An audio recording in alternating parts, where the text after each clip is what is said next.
Sosok pelajar disabilitas cantik punya suara emas nyanyikan lagu Nemen buat goyang panggung. Meski memiliki kekurangan, seorang pelajar disabilitas asal Banyuwangi, Jawa Timur berhasil mencuri perhatian hingga dinotif oleh penyanyi Gilga Sahid. Siswi dari SMK 17 Agustus 1945 Genteng itu menjadi sorotan saat tampil di acara konser sekolahnya ketika membawakan lagu Nemen. Cuplikan penampilan siswi bernama Santi Suryani itu viral di TikTok usai diunggah akun putih.kelawu.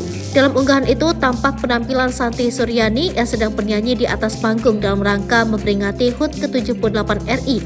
Terlihat pula iring-iringan para pemain musik yang berdiri di belakangnya. Santi sendiri merupakan penyandang disabilitas akibat kehilangan dua tangannya. Meski memiliki kekurangan, siapa sangka saat bernyanyi Santi mampu menyihir para penonton yang ikut berjoget dengan suara merdunya.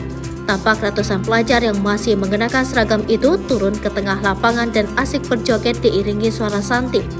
Selain merdu, suara Santi juga terdengar begitu lembut. Berkat penampilannya yang memukau, Gilga Sahid selaku penyanyi asli dari lagu Nemen langsung mengajak Santi untuk bertemu. Terlihat pula dalam video tersebut dukungan para rekan satu sekolah atas penampilan Santi.